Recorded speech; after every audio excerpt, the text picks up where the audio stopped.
Hey there. I'm taking a quick break in between wrapping some presents and baking some cookies and trying to finalize plans for the holidays and everything to come and do this episode with you because I've got something I think may help you get through the holidays just a little bit better. So it's not any kind of stress management technique or time saving tip that I have for you. It's actually one question. And it's one question that you can ask someone whom you might be seeing during the holidays, that when you ask that question, will give you more confidence in how you show up for them and for yourself while still honoring your boundaries. Let's get started.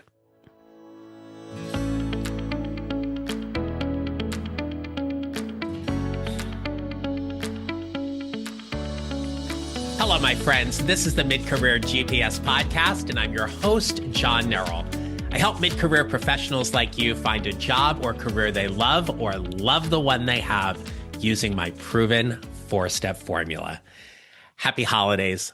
I am sure you, like me, are in the midst of trying to get everything done and ready to go and enjoy the holidays.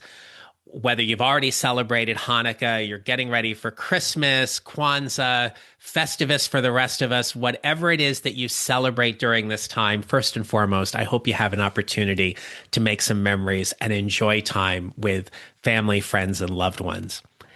Now, you might be seeing some people during the holidays that you love dearly, and maybe some you simply tolerate. And as a couple of dear friends of mine, we would often say, sometimes there is not enough frosting to get me through the holidays. But that being said, sometimes someone's going to talk to you, and it might be your spouse, it might be a parent, it might be a sibling, might be a loved one, whomever it might be. And you may be a little unclear as to how they want you to show up, but also how you want to show up. So, for example, somebody might come to you and might talk to you about a particular problem. Maybe it's within their family or within their job. And you might feel this pressure that you have to fix it. And so what I wanted you to consider here is that you don't have to fix everything. Honestly, you don't have to fix anything. It's not your thing to fix.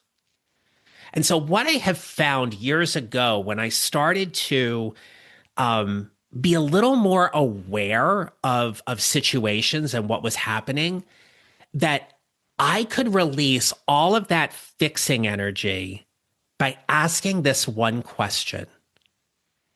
And in this question, there are three specific options. And those options are what you're going to ask of that other person to help you to determine how they want or need you to show up for them in that moment. So the three options are three H's. And it's not ho, ho, ho for the holidays, but it's actually this. Someone's going to say to you, hey, can I talk to you for a minute? And they might unload or dump or share a whole bunch of things and say, in order for me to help you, do you want me to hear you, to help you, or to hug you? Do you need me to hear you, help you, or hug you? Sometimes people just want us to listen. We don't know what people are always going through. And so to hold space and simply listen, we could do that for them. Sometimes they may want us to strategize or problem solve, or they might ask us to fix something. And that's where we can help them. And sometimes people just want a hug. People just want to know that they're seen, heard, validated, and comforted that they're okay. So by simply asking them, hey, do you need me to hear you, help you, or hug you? You've now given them permission to ask for what it is they need. And when they ask, Because you've offered those three options to them, you can then deliver. You can then provide that for them. And if they say, hey, I just need you to hear me on this, you don't have to help them. You don't have to hug them. You just need to hold space and hear them.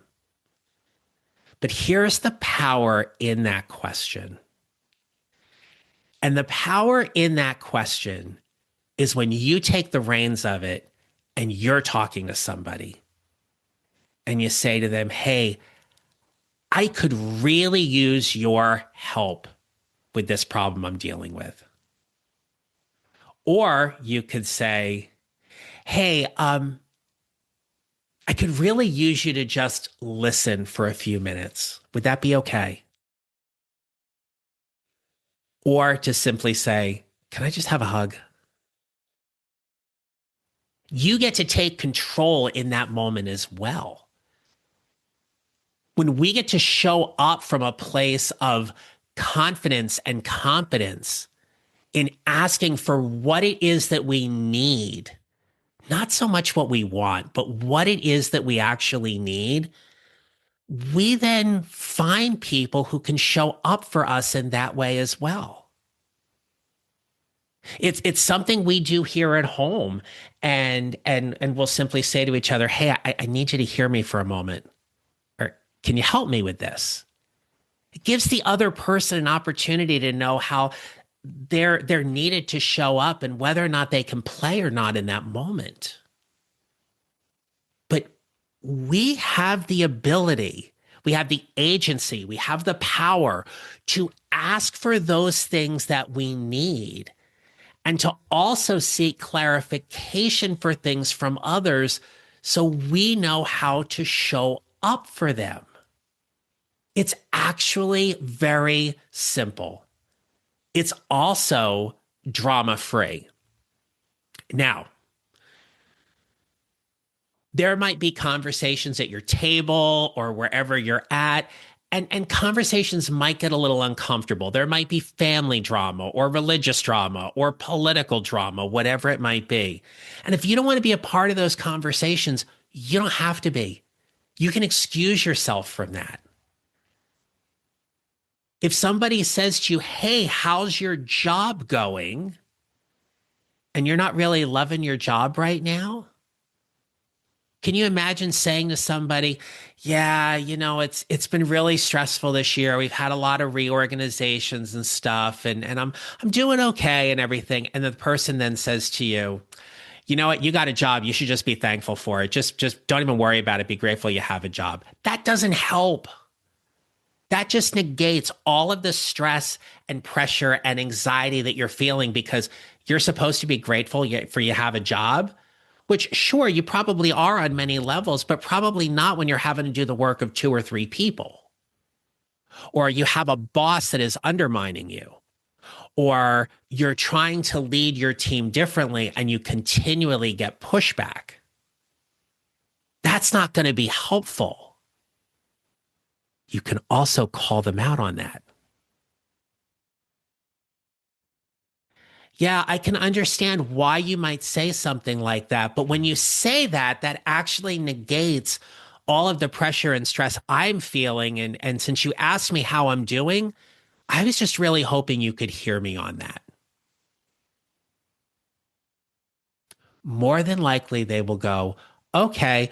And they will go off and get a drink somewhere else and be like, I'm not going to talk to them for the rest of the night. And you don't mind. It's not about dismissing them, but it's about honoring your boundaries, your ground rules, protecting yourself and putting your safety shield up, if you will, before going into those kind of situations. Because yes, holidays are stressful. The one person you get to see every year doesn't need to be a whole dump fest. Everybody's dealing with stuff. You have an opportunity to ask for what it is that you need and then see if they can give it to you. And if they can't, okay, that's fine. Sometimes one of the hardest things we have to do with people whom are in our family or whom we're closest to is recognizing and acknowledging that sometimes they're just simply not available. They're going through their own stuff. It doesn't mean they won't be down the road, but maybe in that moment, they're just not able to be there. We can give them grace and we can accept them for where it's at if that's something quote unquote out of the ordinary. We have to protect ourselves too. This year's been stressful. This year's been difficult and challenging for all of us with everything that we're dealing with. And 2026, yeah, not really sure what that's going to look like either. So come back next week. We're going to talk about some lessons learned from 2025 and heading into 2026 and what that's going to look like. But just remember that you can ask someone what they need from you. Do they need you to hear them, help them, or hug them? And you can ask the same thing from other people in return. I need you to hear me. I need you to help me. I need a hug. Whatever that is. But my friends, if you're traveling, be safe, be kind to one another. If you are spending time with family and friends, make memories. These next 2 weeks seem to go by so quickly, and yet they truly can be some of the most memorable and loving times during the year. If you've lost someone close to you this year, my heart goes out to you. The first holidays without a parent, a spouse, a loved one, a pet, they can be particularly difficult as well. And so give yourself some grace and some space. Take care of yourself for what it is that you need. And may you make this holiday season something that you need and something that you want for yourself. Okay? So I'll be back with you next week as we wrap up 2025. But in the meantime, my friends, remember this. You will build your mid-career GPS 1 mile or 1 step at a time, and how you show up matters. Happy holidays to all of you. Be safe, be well. Be back with you next week. Bye for now. Thank you for listening to the Mid-Career GPS podcast.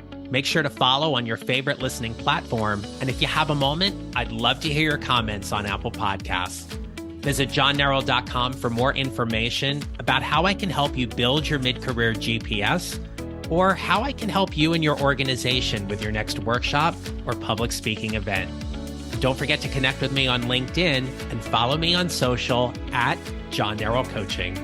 I look forward to being back with you next week. Until then, take care, and remember, how we show up matters.